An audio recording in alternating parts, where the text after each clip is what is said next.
Everyone loves to romanticize the 1960s as the golden age of British motoring, gleaming chrome, roaring engines, pure Union Jack pride. But what if I told you that behind that polished image, some of the most embarrassing and baffling cars in automotive history quietly rolled off British production lines? Cars that failed spectacularly. Cars that engineers lost sleep over. Cars that history conveniently tried to forget. Welcome to Britain Rewind, where we dig up what the brochures buried. Today we're counting down 10 of the dumbest British cars from the 1960s that were actually bad. Let's get into it. Number 10. Hillman Imp. It looked like a genuine fresh start for British motoring. A rear-engine city car designed to challenge the Mini head-on, built with clever engineering and modern ambition. On paper, the Hillman Imp was everything the British driver deserved. In reality, it became one of the most unreliable machines to crawl out of the decade. The engine, mounted at the rear, ran hot, dangerously hot. Coolant leaks were so common that owners practically kept spare hoses in the boot as standard equipment. But here's where it gets worse. The Lingwood factory in Scotland was brand new, staffed largely by workers with no automotive experience, rushing cars off the line to hit impossible production targets. Quality control was barely a suggestion. The aluminium engine, clever in theory, warped under heat stress with terrifying regularity. Most people don't know this, but early Imps were failing within the first few thousand miles. And nobody at the top seemed particularly concerned about any of it.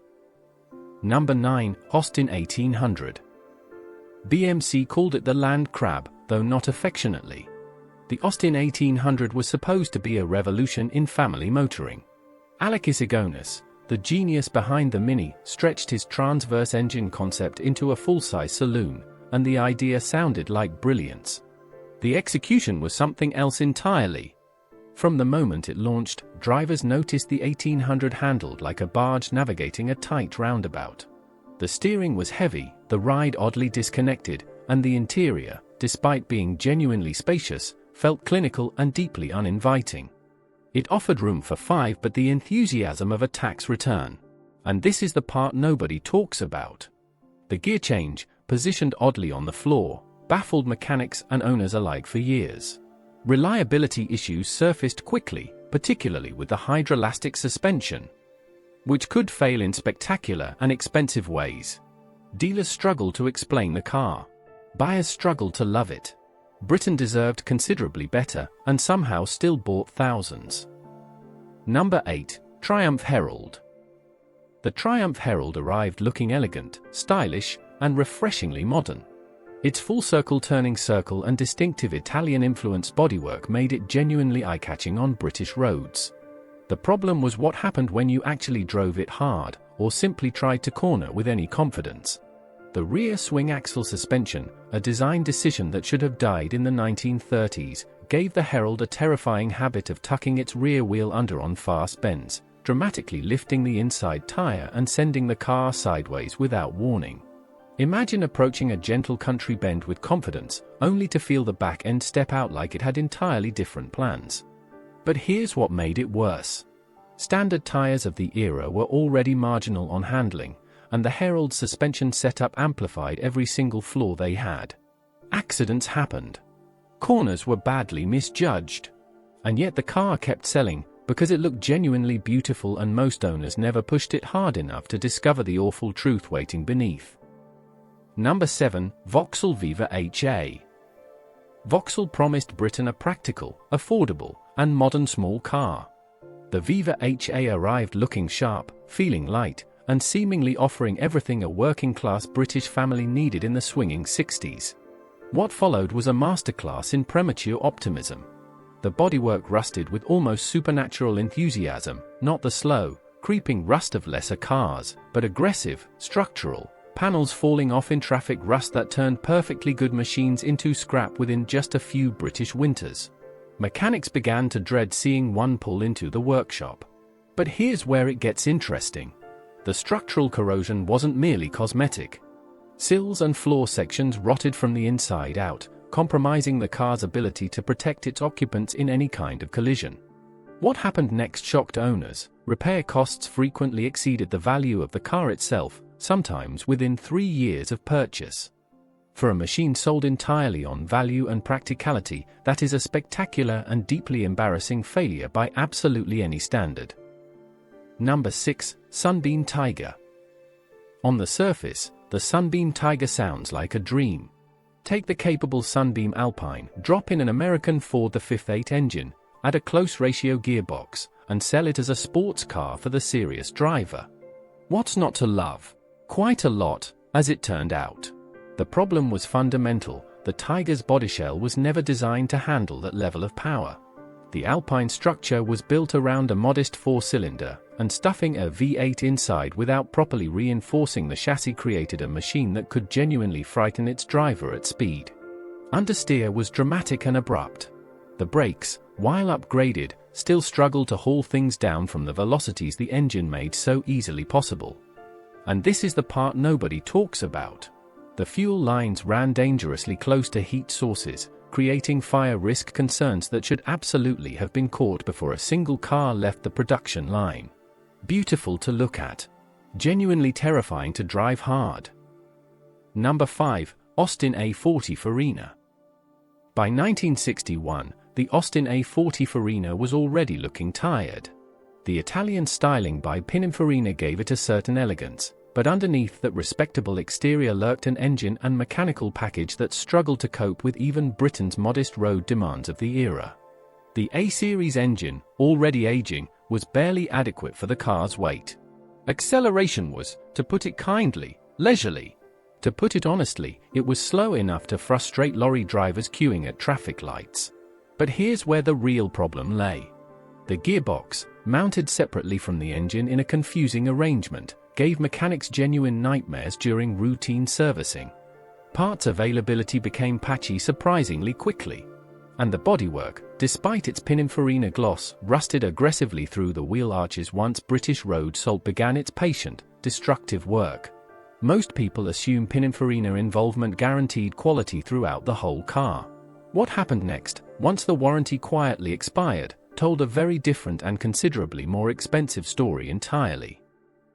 Number 4. Jaguar EType 2+2. Yes, the EType. Before you stop watching, hear this out fully.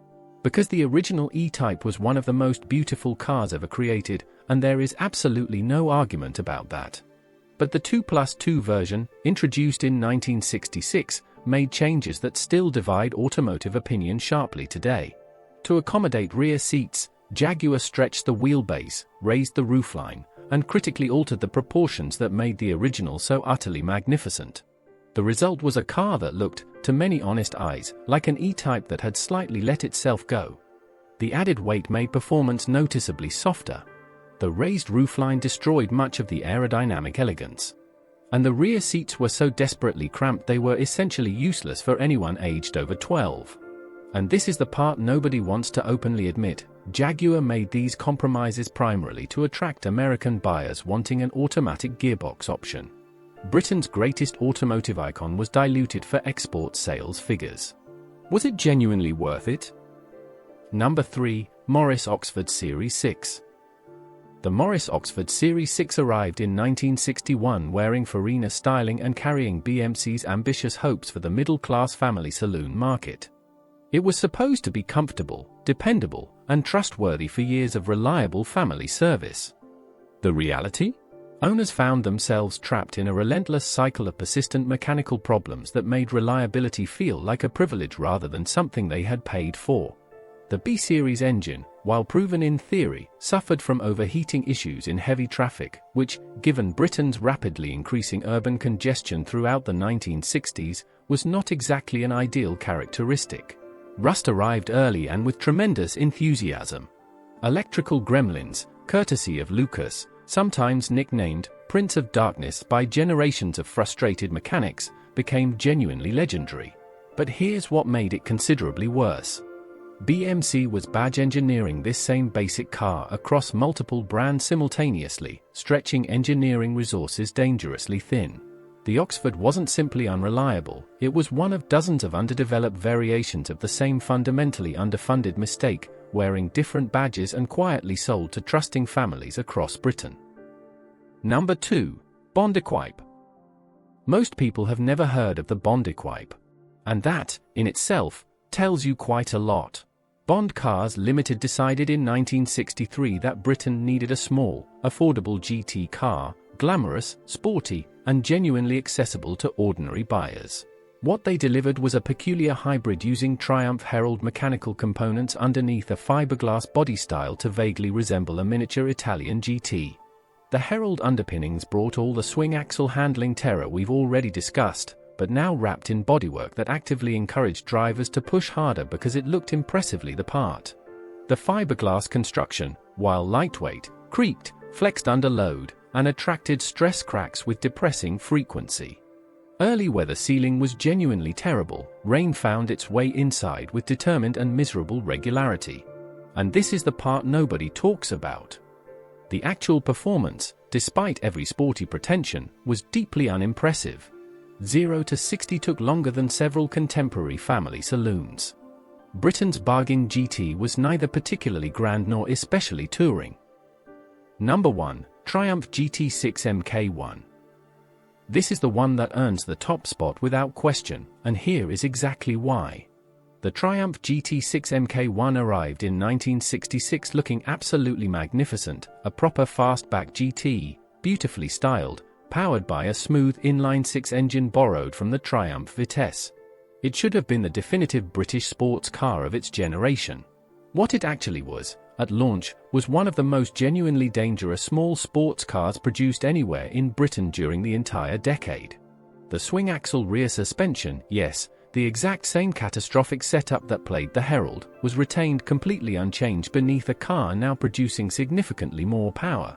The result was a machine that felt reassuringly planted at normal speeds, then stepped out violently with almost no warning when pushed anywhere near its real limits. Contemporary road testers noticed it immediately. Some flatly refused to recommend it. But here's what still genuinely stuns people today.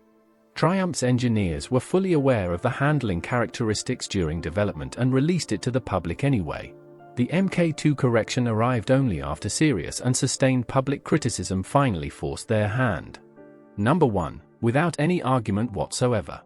So there you have it, 10 British cars from the 1960s that history has tried very hard to romanticize and occasionally forget in equal measure. The decade produced genuine legends, absolutely no question about that. But it also produced some truly spectacular failures of engineering, ambition, and plain common sense. Were any of these cars worse than you expected? Or is there a 1960s British disaster we criminally missed that deserves its own spot on this list? Drop it in the comments below, we read every comment. And if this video entertained or surprised you, a like and a subscribe to Britain Rewind genuinely helps us keep making these.